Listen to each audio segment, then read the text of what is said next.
caso da Laura, trata-se de uma gestante com sinais e sintomas compatíveis com dengue. A gestação é uma condição que coloca mais risco de evolução desfavorável em um paciente com suspeita de dengue. O primeiro ponto que a gente gostaria de ressaltar é a importância de uma anamnese completa. Só através de uma boa anamnese é que nós vamos conseguir classificar adequadamente o paciente e assim conduzir o caso.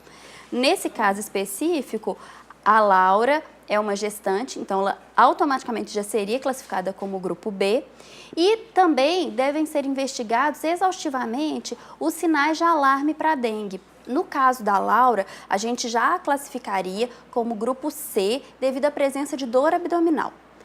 Com relação ao exame físico, numa gestante, torna-se ainda mais delicada a execução dessa parte de uma consulta clínica. Redução da PA e um aumento de frequência cardíaca já são alterações esperadas devido às alterações fisiológicas da própria gravidez.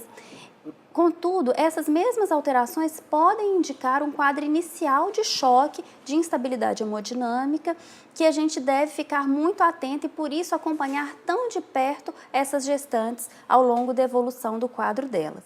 Depois de ter feito uma boa anamnese e um exame físico, a gente deve elaborar as hipóteses diagnósticas para essa paciente.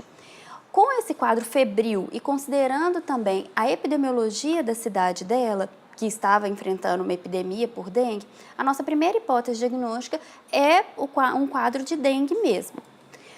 Outros quadros virais devem ser lembrados também, como, por exemplo, infecção pelo Zika vírus, que também é um arbovírus, que, de uma maneira geral, leva a quadros com um comprometimento do estado geral menos intenso do que a dengue e se associam mais frequentemente a racho cutâneo, que é o sinal mais frequentemente visto nas infecções por Zika vírus, e também pode estar associado a febre, conjuntivite, artralgia e outros sinais e sintomas também.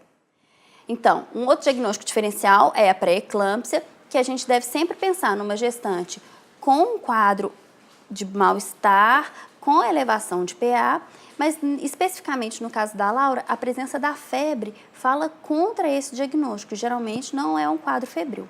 Contudo, a gente tem que considerar que esses quadros podem acontecer de maneira concomitante, uma paciente evoluindo, uma paciente gestante evoluindo com uma pré-eclâmpsia e também com um quadro viral pelo vírus dengue.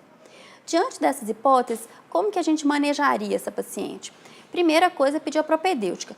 Nos casos de dengue C, como ela foi classificada, a gente deve sempre pedir hemograma e uma função hepática.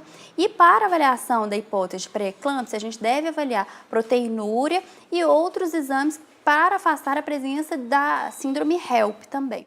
Nos resultados de exames laboratoriais dessa paciente, ela apresenta as transaminases discretamente aumentadas, o que pode ser compatível com o quadro de pré-eclâmpsia e também com o de dengue. Ela apresenta uma discreta plaquetopenia, o que também fala a favor dos dois casos, apesar do nível de plaquetopenia dela não ser diagnóstico para a síndrome HELP. E o hemograma dela não mostra uma hemoconcentração tão importante. As bilirrubinas em níveis normais afastam a presença de hemólise. Caso houvesse hemólise, a gente observaria uma elevação de bilirrubina indireta. Com relação à condução desse caso, é sempre importante ressaltar que, independentemente dos diagnósticos diferenciais para as outras arboviroses, esses casos devem ser conduzidos como dengue, porque na dengue há um risco maior de extravasamento plasmático e de evolução para um quadro mais grave, um quadro de choque e inclusive óbito, muito mais frequente do que nas outras arboviroses, como a infecção do Zika vírus. Desse modo, essa paciente foi adequadamente conduzida com a administração endovenosa de cristalóides, no caso, o cloreto de sódio, 0,9%, na proporção de 20 ml por quilo nas 2 primeiras horas, para manter uma hidratação bastante adequada dessa paciente. Além da adequada hidratação venosa dessa paciente, é muito importante investigar essas etiologias, as hipóteses diagnósticas que a gente já havia levantado. Com relação à dengue, o teste mais adequado para a realização neste momento, no terceiro dia de sintoma, é o teste rápido com pesquisa do antígeno NS1. Caso esse teste rápido, ele apresenta uma boa especificidade, acima de 90%, mas a sua sensibilidade gira em torno de 70% a 80%.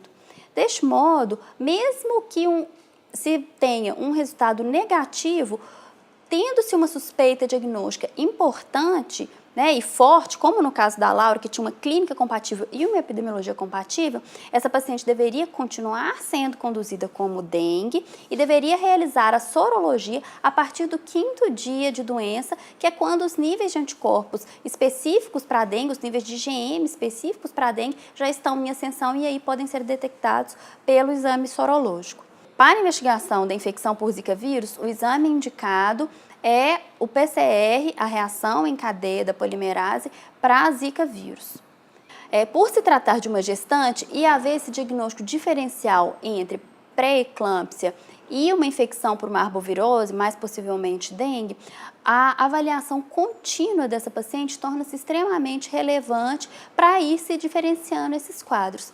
Numa paciente com dengue, a gente espera que após o 1º ou 2º dia da defervescência, a paciente já apresente, né, melhora do estado geral, apresente níveis em ascensão das plaquetas, normalização do hematócrito, caso esse venha a ser alterado, enquanto que no caso de pré-eclâmpsia, a progressão é contínua, essas plaquetas tenderiam somente a cair e a paciente tenderia a ficar mais hipertensa e agravar o quadro. Então, esse acompanhamento é extremamente relevante para a definição diagnóstica também.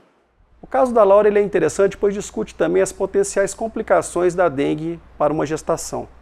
A dengue ela aumenta o risco de parto prematuro, risco de abortamento, então aumenta o risco de alguns episódios desfavoráveis na gestação. Mas é importante frisar que a dengue não é teratogênica. Diferentemente da Zika, que pode resultar em microcefalia e alterações neurológicas no recém-nascido, a dengue não há descrição de alterações para o feto. Então não existe risco de malformações fetais. No caso da Laura, apesar da propedêutica realizada, né, para dengue e para Zika, o diagnóstico final é um diagnóstico de fato de dengue e essa paciente felizmente tem uma boa evolução, tanto para ela quanto para o seu recém-nascido que nasce de maneira saudável a termo.